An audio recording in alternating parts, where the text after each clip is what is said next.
Shalom bien-aimés dans le Seigneur, toujours dans le cadre de notre émission Le son de la trompette. Aujourd'hui, nous avons choisi encore un autre thème avec lequel on a voulu partager ensemble. Et on est allé chercher notre texte dans le livre de Rite. Nous lirons du premier verset jusqu'à peut-être au quatrième verset. Je lis au nom de notre Seigneur Jésus-Christ. Du temps de Juge, il y eut une famine dans le pays.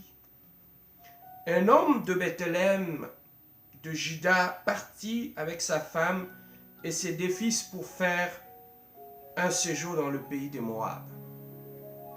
Le nom de cet homme était Elimelech et celui de sa femme Naomi. Et ses deux enfants s'appelaient Maclon et Kijon. Ils étaient Éphratiens de Bethléem de Juda. Arrivés au pays de Moab, ils fixèrent leur demeure. Elimelech, mari de Naomi, mourut et elle resta avec ses deux fils. Il prit de femmes moabites, dont l'une se nommait Orpa et l'autre Rite. Ils habitèrent là environ 10 ans. Maclon et Kijon mourirent aussi tous les deux, et Naomi resta privée de ses deux fils et de son mari. Bien-aimés, ici on est en train de nous parler de l'histoire d'un homme du nom d'Elimelech qui habitait à Bethléem.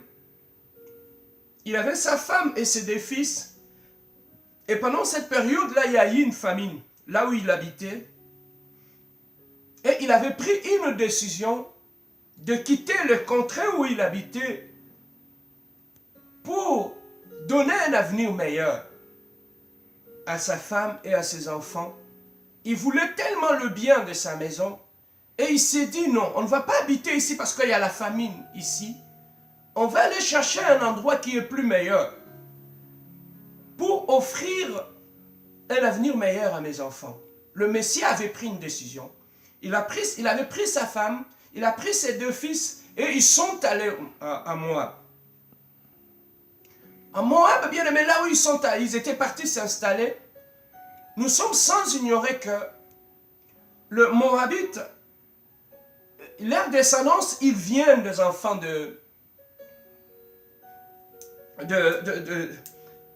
des enfants. Et ces enfants-là, bien-aimés, qui avaient fait des enfants avec leur père, et qui avaient eu des enfants, ils se sont dit, on va donner du vin à notre père. Et en faisant buvir leur père du vin, bien-aimés dans le Seigneur, ils ont eu des enfants avec leur père. Et ils étaient devenus le peuple de Moabite, qui était un peuple qui était déjà maudit. Et Elimelech avait choisi d'aller habiter parmi ce peuple Moab qui était déjà sous la malédiction, mais il a pris la décision d'aller habiter avec ce peuple-là. Et là où ils étaient partis, la Bible lui dit, tu semblais être beau, jusqu'à ce qu'il mourra. Et ses deux fils aussi, ils étaient morts. Alors, Naomi, la mère, s'était retrouvée toute seule avec ses deux belles filles. Bien-aimés, au travers de cet enseignement, nous allons comprendre une chose. Cet homme qui était à Jérusalem, qui était bien, il avait pris une décision de quitter le lieu où il était pour aller quelque part. Et là où il était parti, bien-aimé, il avait tout perdu. Il a perdu sa vie, il a perdu ses deux fils, la femme, elle est restée toute seule.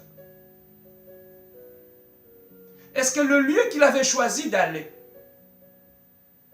c'était son lieu de bénédiction? Bien-aimés, nous sommes des enfants de Dieu. Nous devons comprendre une chose. avant de prendre n'importe quelle décision dans notre vie en tant qu'enfant de Dieu, nous devons d'abord demander l'autorisation à Dieu. Que le Saint-Esprit puisse nous orienter pour savoir où est-ce que nous pouvons aller.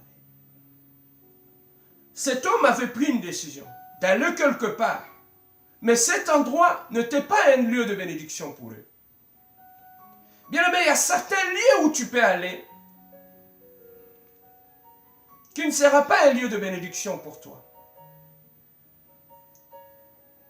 N'avons-nous jamais vu dans la vie, bien aimé, tu avais pris la décision de déménager, d'aller occuper une nouvelle maison.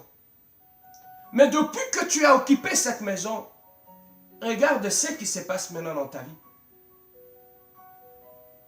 Le divorce peut te rattraper. L'avenir des enfants peut être tout simplement détruit. Tes projets peuvent être détruits, tout simplement parce que tu es allé habiter dans un lieu qui n'était pas un lieu béni de Dieu. Une maison peut devenir comme ce qui était venu pour Elimelech.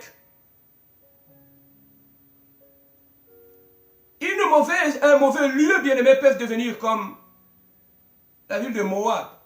Un lieu de malédiction, un lieu de perte. Où il y a une loi de perte qui règne dans ces lieux-là. Bien-aimé, lorsque tu vas habiter dans un lieu qui est un lieu de perte, tu finiras pour perdre. Tu finiras par perdre. Il y a deux lieux, il y a des endroits, il y a deux villes, il y a des relations qui sont soumises à une loi de perte. Et lorsque vous allez dans ces endroits-là, tu finiras par perdre quelque chose en toi. Il y a des relations qui sont comme cette ville de Moab, où quand tu entres dans cette relation-là, tu ne feras que perdre. Parce que c'est une relation qui est bâtie sur une loi de malédiction, une loi de perte. Et lorsque tu entres dans cette relation, tu finiras par perdre ta dignité, tu finiras par perdre des choses dans ta vie. Bien aimé, il y a deux lieux qui peuvent être comme cette ville de Moab, de lieux de perte, où lorsque tu entres, tu t'en vas dans ces lieux-là, tu finiras par perdre des choses. Il y a même des églises aussi, qui sont comme la ville de Moab, de lieux qui est soumis et contrôlé par une loi de perte. Tu peux fréquenter une église, bien-aimée, qui est comme cette ville de Moab, qui avait fait perdre, bien-aimé, à Naomi, son mari et ses deux fils. Une église peut être un lieu de perte, bien-aimé.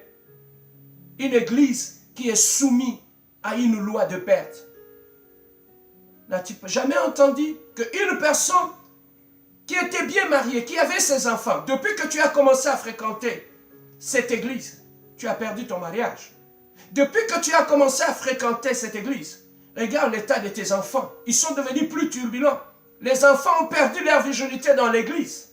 Les enfants ont appris à fumer de la drogue dans cette église. C'est comme la ville de Moab, un lieu de perte. Un lieu qui est soumis à une loi de perte. Il y a des églises comme ça, qui est soumis et contrôlé par une loi de perte. Depuis que tu as commencé à donner ta dîme, à soutenir l'œuvre, tu ne fais que perdre.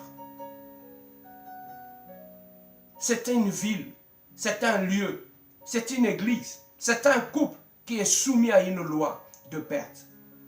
Il y a des relations aussi, bien aimés, qui sont comme cette ville de Moab, de lieux de perte, de lieux qui sont soumis à une loi de perte, où lorsque tu entres en relation avec telle personne, tu ne fais que perdre. Tu as perdu ta dignité, tu as perdu ta vie, tu as perdu ton avenir, tu as tout perdu. Regardez, depuis que tu as commencé à fréquenter cette femme, cette personne qui est soumise à une loi de perte, tu ne fais que perdre dans ta vie. Depuis que tu as épousé X, depuis que tu as épousé Y, depuis que tu l'as ramené dans ta maison, tu ne fais que vivre une loi de perte. Bien-aimés, nous devons faire très attention pour ne pas tomber dans le piège comme celui d'Elimelech. Il a voulu fuir un mal qui était la famine à Jérusalem. Il est allé se retrouver chez le Moab, un lieu de perte, un lieu où il avait tout perdu, Un lieu où les deux enfants sont partis. Un lieu qui avait laissé Naomi main vide. C'était un lieu de perte. Mais la Bible nous dit ceci. Naomi, voyant qu'elle avait tout perdu, elle avait pris une décision de rentrer à Bethléem. Bethléem qui signifie une ville de pain. Elle avait choisi de rentrer à Bethléem. Elle avait choisi de revenir vers la parole. Elle avait choisi de revenir vers la ville de Dieu. Elle avait choisi de revenir vers un lieu de bénédiction. La Bible nous dit, quand elle avait su que Dieu avait visité Bethléem, elle avait béni Bethléem, il n'y avait plus de famine, Naomi avait pris la décision de rentrer. Elle avait ses deux belles filles, Ruth et Orpa. Orpa est restée. Ruth avait suivi Naomi. Mais lorsqu'elle avait suivi Naomi, en rentrant vers Bethléem, voilà lorsqu'il y a eu retour vers Dieu. Voilà là où il y avait retour vers un lieu de bénédiction. Voilà là où il y avait retour vers la parole. Il y a eu des conséquences aussi. La conséquence c'était quoi? Lorsqu'elle rentrait vers Bethléem, la ville du pain, la ville où il y avait Dieu, la ville où il y avait la parole de Dieu, la ville où il y avait la bénédiction de Dieu, la première des choses, bien-aimés, lorsqu'on rentre vers Dieu, nous avons vu cela avec Naomi, qui est rentrée avec Ruth. Ruth avait eu Boaz, elle a eu le mariage. Donc, quand elle a pris la décision de revenir vers Dieu, les bénédictions commençaient à s'ouvrir. La première bénédiction, c'était Ruth, elle a eu le travail. C'était la première bénédiction de Ruth. Le travail, peut-être qu'elle n'avait pas chez le Moab. Mais lorsque le rentrait à Bethléem, la première bénédiction, c'était le travail. La deuxième bénédiction, elle a eu son mariage. Il a épousé pas n'importe quelle personne. Elle avait épousé Boaz, qui était une bénédiction et pour elle et pour Naomi. Pourquoi? Tout simplement lorsqu'elles sont revenues vers Dieu. Bien-aimé, lorsque tu es dans le rêve, lorsque tu as commis des erreurs dans ta vie, de choix, lorsque tu avais commis des erreurs dans ta vie, bien-aimé, la meilleure des choses, c'est de revenir vers Dieu. Lorsqu'on revient vers Dieu, lorsqu'on revient vers la parole, bien-aimé, les bénédictions vont commencer à s'ouvrir par elles-mêmes. Nous n'avons pas vu ici Ruth ou Naomi prier pour le travail, prier pour le mariage, mais le seul fait qu'elles sont revenues vers le lieu de la bénédiction,